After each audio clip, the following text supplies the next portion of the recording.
Hello കൂട്ടുകാരെ. അങ്ങനെ മഴത്തോരും മുമ്പേ സീരിയലിൻ്റെ പുതിയൊരു വിശേഷത്തിലേക്ക് എല്ലാവർക്കും സ്വാഗതം. അങ്ങനെ നമ്മുടെ അലീനയ്ക്ക് ചെറുതായിട്ട് ബോധം വരുന്നുണ്ട് കേട്ടോ. കണ്ണ് തുറന്ന് ചുറ്റുപാടൊക്കെ നോക്കുന്നുണ്ട്. അപ്പോൾ സൈഡിലായിട്ട് നമ്മുടെ മനു ഇരിക്കുന്നുണ്ട് കേട്ടോ. മനുവിനെ കാണുമ്പോൾ അലീനയ്ക്ക് ഭയങ്കര സന്തോഷമാവും കേട്ടോ. സന്തോഷവും സങ്കടവും ഒക്കെ വരുന്നുണ്ട് അലീനയ്ക്ക്. തനിക്ക് കൂട്ടിരിക്കാൻ ഒരാളെങ്കിലും ഉണ്ടല്ലോ എന്നുള്ള രീതിയിൽ അലീന മനുവിനെ നോക്കുന്നുണ്ട് കേട്ടോ. എന്നിട്ട് മനുവേട്ടാന്ന് വിളിച്ചിട്ട് മനുവിൻ്റെ കൈ പിടിക്കുന്നുണ്ട്. മനുവും തിരിച്ച് അലീനയുടെ കൈ പിടിക്കുന്നുണ്ട് കേട്ടോ. എന്നിട്ട് പറയുന്നുണ്ട്, പേടിക്കണ്ട, ഞാനുണ്ട്, നന്നായി കിടന്ന് ഉറങ്ങിക്കോ. അപ്പോൾ ഇത് കേൾക്കുമ്പോൾ നമ്മുടെ അലീനയ്ക്ക് സമാധാനമാവാട്ടാ. അങ്ങനെ അലീന എപ്പോഴും മയക്കത്തിൽ തന്നെയാണ്. അപ്പോൾ അങ്ങനെ അലീന കിടന്ന് ഉറങ്ങുന്നുണ്ട്. അങ്ങനെ പിറ്റേ ദിവസം രാവിലെ മനു ബാലചന്ദ്രനെ വിളിക്കുന്നുണ്ട് കേട്ടോ. ഹോസ്പിറ്റലിലെ കാര്യങ്ങളൊക്കെ ബാലേന്ദ്രനോട് പറയുന്നുണ്ട് മനു. അലീനയ്ക്ക് ബോധം വന്നോന്ന് ബാലേന്ദ്രൻ ചോദിക്കുന്നുണ്ട് മനുവിനോട്. ആ, ഇടയ്ക്ക് ബോധം വരും, പിന്നെയും മയങ്ങും, അധികം നേരം മയക്കത്തിലാന്ന് പറയൂ കേട്ടോ മനു. ഇത് കേൾക്കുമ്പോൾ ബാലേന്ദ്രൻ പറയും, അത് ചിലപ്പോൾ അനസ്തേഷ്യയുടെ ഹാങ് ഓവർ ആയിരിക്കും അവൾക്കെന്ന് പറയട്ടോ. അപ്പം മനു പറയുന്നുണ്ട്, അത് മാത്രമല്ല അങ്ങളെ, അവളുടെ വയറ്റിൽ മയക്കുമരുന്നോ അതോ ഉറക്കഗുളിയോ പോലെ എന്തോ ഒന്ന് എത്തിയിട്ടുണ്ടെന്നാണ് ഡോക്ടർ പറഞ്ഞിട്ടുള്ളത്. ഇത് കേൾക്കുമ്പോൾ ബാലേന്ദ്രൻ പറയും, ഉറക്കഗുളിക എന്തായാലും അവൾ കഴിക്കാൻ വഴിയില്ല, പിന്നെ മയക്കുമരുന്ന് അത് അവൾ കേട്ടിട്ട് മാത്രമേ ഉണ്ടാവുള്ളൂ, കണ്ടിട്ട് പോലും ഉണ്ടാവില്ല എന്ന് പറയുന്നുണ്ട്.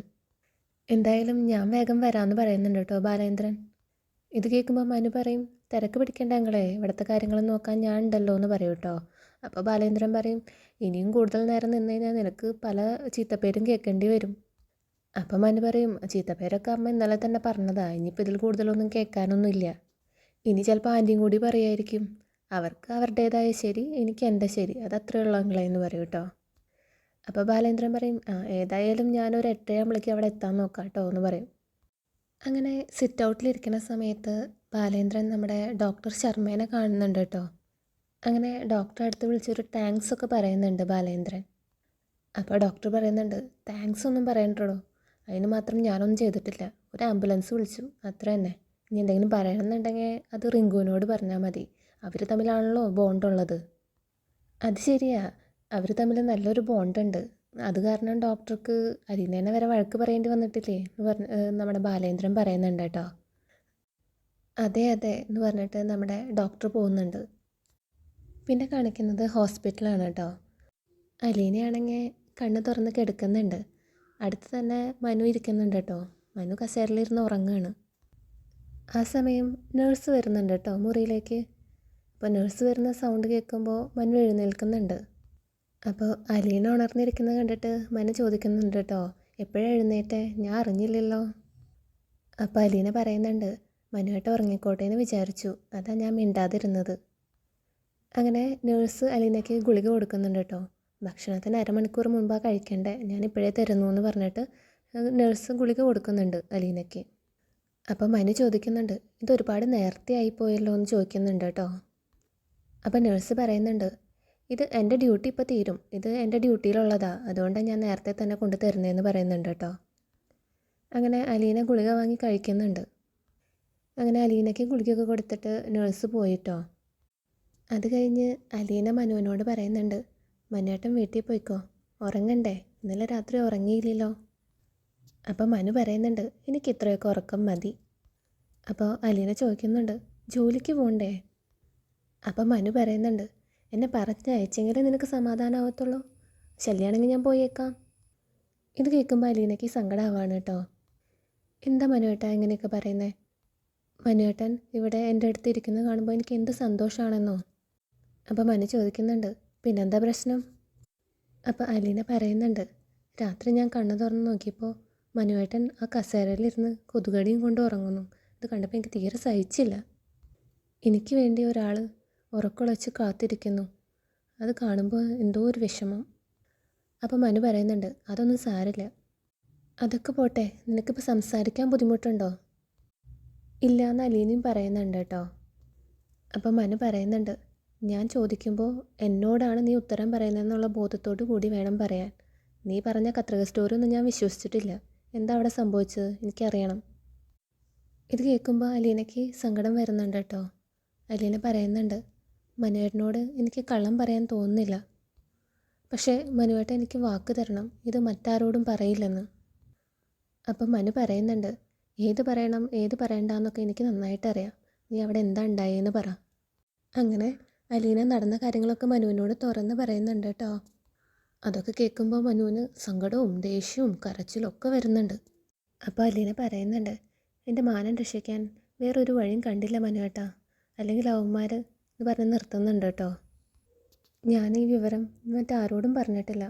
ഇതിപ്പോൾ മനുവേട്ടനോട് മാത്രമായിട്ടാണ് പറയുന്നത്. എനിക്കിപ്പോൾ ഇത്രയും വിശ്വസിക്കാൻ പറ്റിയ വേറെ ആരുമില്ല. ഞാൻ ഇതല്ലാതെ വേറെ എന്താ ചെയ്യേണ്ടിയിരുന്നത്? ഇത് കേൾക്കുമ്പോൾ മനുവിന് ആകെ സങ്കടം വരുന്നുണ്ട് കേട്ടോ. മനു അവിടെ നിന്ന് എഴുന്നേറ്റ് പോകുന്നുണ്ട്. അങ്ങനെ പുറത്ത് പോയി പൊട്ടിക്കരയുന്നുണ്ട് കേട്ടോ മനു. അലീനയ്ക്ക് ഇങ്ങനൊരു അവസ്ഥ വന്നല്ലോ എന്ന് ആലോചിച്ചൊരു സങ്കടവും ഉണ്ട്. അതേസമയം തൻ്റെ അനിയന്മാരാണല്ലോ ഇവൾക്ക് ഈ അവസ്ഥയ്ക്ക് കാരണം എന്ന് ആലോചിച്ച് ദേഷ്യവും വരുന്നുണ്ട് മനുവിന്. അതിനുശേഷം മനു അലീനയുടെ അടുത്തേക്ക് പോകുന്നുണ്ട് കേട്ടോ. അലീനേനെ ഫേസ് ചെയ്യാൻ പറ്റുന്നില്ല മനുവിന്. മനു ചോദിക്കുന്നുണ്ട്, എന്തുകൊണ്ടാണ് നീ ഇതൊന്നും പോലീസിനോട് പറയാതിരുന്നത്? അപ്പോൾ അലീന പറയുന്നുണ്ട്, അങ്ങനെ ഞാൻ പറഞ്ഞാൽ അവരുടെ രണ്ടുപേരുടെയും ഭാവി ഇരുട്ടിലാവില്ലേ മനുവേട്ടാ. മാത്രമല്ല കോടതിയും ജയിലൊക്കെ ആയിട്ട് നടക്കേണ്ടി വരില്ലേ. അതൊക്കെ നിങ്ങൾക്കുണ്ടാക്കുന്ന നാണക്കേട് എത്ര വലുതാണ്. ഞാൻ എല്ലാവരെയും കുറിച്ച് ഓർത്തു മനുവേട്ടാ, എന്നിട്ടാണ് ഞാനത് പറഞ്ഞത്. ഇത് കേൾക്കുമ്പോൾ മനുവിന് സങ്കടവും കരച്ചിലൊക്കെ വരുന്നുണ്ട് കേട്ടോ. അലീനയുടെ കൈ പിടിച്ചിട്ട് നെഞ്ചോട് ചേർത്ത് വെക്കുന്നുണ്ട് മനു. എന്നിട്ടാണ് തലയിൽ തലോടിയൊക്കെ കൊടുക്കുന്നുണ്ട്. പിന്നെ കാണിക്കുന്നത് വൈജയന്തിയുടെ വീടാണ് കേട്ടോ. അപ്പോൾ ബാലേന്ദ്രൻ ചോദിക്കുന്നുണ്ട്, നീ ഇന്ന് ബാങ്കിൽ പോകുന്നില്ലേ? അപ്പോൾ വൈജയന്തി പറയുന്നുണ്ട്, അമ്മയെ തനിച്ചാക്കിയിട്ട് ഞാൻ എങ്ങനെ പോവാനാ? ഇത് കേൾക്കുമ്പോൾ കൃഷ്ണമോൾ പറയുന്നുണ്ട്, വേണമെങ്കിൽ ഞാൻ ലീവ് എടുക്കാം അമ്മേ. നാളെ ബബിതേച്ചി ലീവ് എടുത്തോട്ടെ, അങ്ങനെ നമുക്ക് മാറി മാറി നിൽക്കാം. അപ്പോൾ ഇത് കേൾക്കുമ്പോൾ ബബിത പറയുന്നുണ്ട് കേട്ടോ, എനിക്കങ്ങനെ ലീവ് എടുക്കാനൊന്നും പറ്റില്ല, ക്ലാസ് മിസ്സാക്കിയ ഓവർലോഡാവും. ഇത് കേൾക്കുമ്പോൾ കൃഷ്ണമോൾ പറയുന്നുണ്ട് കേട്ടോ, അയ്യോ എന്നാൽ വേണ്ട, ബബിതേച്ചി പോലെ ഇത്രയും ബ്രില്യൻ്റ് ആയിട്ടുള്ളൊരു സ്റ്റുഡൻറ്റിന് ഒരു ക്ലാസ് പോലും മിസ്സാക്കാൻ പറ്റില്ലല്ലോ. അപ്പോൾ ബബിത പറയുന്നുണ്ട്, അയ്യോ അങ്ങനെ കളിയാക്കൊന്നും വേണ്ട, നീ ഒരു വലിയ പഠിപ്പിസ്റ്റ് വന്നിരിക്കുന്നു.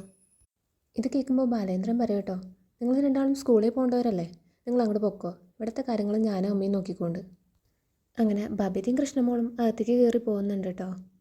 അങ്ങനെ ബാലേന്ദ്രൻ പുറത്തേക്ക് പോകുന്നത് കണ്ടിട്ട് വൈജയന്തി ചോദിക്കുന്നുണ്ട് കേട്ടോ, ബാലേന്ദ്രൻ എന്തിനാ ഇത്രയും രാവിലെ തന്നെ ഹോസ്പിറ്റലിൽ പോകണേ, അവിടെ മനു ഉണ്ടല്ലോ. അപ്പോൾ ബാലേന്ദ്രൻ ചോദിക്കുന്നുണ്ട്, ഞാനാണല്ലോ അവിടുത്തെ ഡോക്ടർമാർക്കും നഴ്സുമാർക്കൊക്കെ ശമ്പളം കൊടുക്കുന്നത്, അപ്പോൾ അതൊന്ന് കൊടുക്കാൻ പോവുക. ബാലേന്ദ്രൻ കളിയാക്കിക്കൊണ്ടാണ് പറയുന്നതെന്നുണ്ടെങ്കിലും വൈജയന്തി അതുമ പിടിച്ച് കയറുന്നുണ്ട് കേട്ടോ. അല്ലെങ്കിലും ഈ മാസത്തെ ശമ്പളം എന്തായാലും ബാലേന്ദ്രൻ തന്നെ കൊടുക്കേണ്ടി വരും.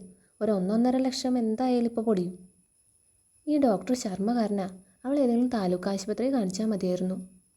അവിടെ ചികിത്സിക്കുന്നവരും മനുഷ്യരല്ലേ. ഇത് കേൾക്കുമ്പോൾ ബാലേന്ദ്രൻ ചൂടാവുന്നുണ്ട് കേട്ടോ വൈജയന്തിയോട്. നീ ഇത് കടന്നിട്ടുണ്ടോ താലൂക്ക് ആശുപത്രിയിൽ? അപ്പോൾ വൈജയന്തി പറയുന്നുണ്ട്, എനിക്കതിൻ്റെ ആവശ്യമൊന്നും വന്നിട്ടില്ല. അപ്പോൾ ബാലേന്ദ്രൻ പറയുന്നുണ്ട്, അലീനയ്ക്കും അങ്ങനെ ഒരു ആവശ്യം വന്നിട്ടില്ല. അവൾക്ക് 2 കെയർ ടേക്കർമാരുണ്ട്, ഒന്ന് ബാലചന്ദ്ര മേനോനും ഒന്ന് മനുശങ്കര മേനോനും. ഞങ്ങൾ നോക്കിക്കോളാം അവളുടെ കാര്യം. ഇത് കേൾക്കുമ്പോൾ വൈജയന്തിക്ക് ദേഷ്യം വരുന്നുണ്ട് കേട്ടോ. അപ്പോൾ വൈജയന്തി ചോദിക്കുന്നുണ്ട്, മുമ്പ് ഇവിടെ എത്രയോ വേലക്കാരികൾ നിന്നിട്ടുണ്ട്, അവരോടൊന്നും തോന്നാത്ത സിമ്പതി എന്ത് ഇവളോട്? അപ്പോൾ ബാലേന്ദ്രൻ പറയുന്നുണ്ട്, അതിനവളെ വേലക്കാരിയാക്കിയത് നിങ്ങളല്ലേ, അവളെ ഹോം നേഴ്സായിട്ടല്ലേ ഇവിടേക്ക് കൊണ്ടുവന്നത്, അവളെ കൊണ്ടുവന്നത് നിൻ്റെ അച്ഛൻ പറഞ്ഞിട്ടാ. അപ്പോൾ വൈജയന്തി ചോദിക്കുന്നുണ്ട്, അച്ഛൻ ഓർമ്മയില്ലാത്ത സമയത്ത് എന്തോ പറഞ്ഞെന്ന് വെച്ചിട്ട് നിങ്ങൾ എന്തിനാ അതിനനുസരിച്ച് തുള്ളാൻ നിൽക്കുന്നത്? അത് കേൾക്കുമ്പോൾ ബാലേന്ദ്രൻ പറയുന്നുണ്ട്, നിൻ്റെ അച്ഛൻ ഓർമ്മ പോയത് മരിക്കുന്നതിന് 2 ദിവസം മുൻപല്ലേ, അതിനു മുമ്പ് നല്ല ഓർമ്മയായിരുന്നല്ലോ. അങ്ങേരുടെ അത്രയും കാഞ്ഞ ബുദ്ധിയുള്ളൊരു മനുഷ്യൻ നിങ്ങളുടെ തറവാട്ടിൽ വേറെയില്ല. അങ്ങേര് കാരനാണ് അവൾ ഇവിടെ എത്തിയത്. അവൾ വന്നത് ഹോം നേഴ്സായിട്ടാണ്, നീ അവരെ വേലക്കാരിയാക്കി. എന്തായാലും അവളുടെ ഉത്തരവാദിത്തം എനിക്കുണ്ട്. നീ എന്താ വൈജയ ഇങ്ങനെ, നിന്നെക്കൊണ്ട് നിനക്കെങ്കിലും വല്ല ഉപകാരമുണ്ടോ എന്ന് ചോദിക്കുന്നുണ്ട് കേട്ടോ ബാലേന്ദ്രൻ.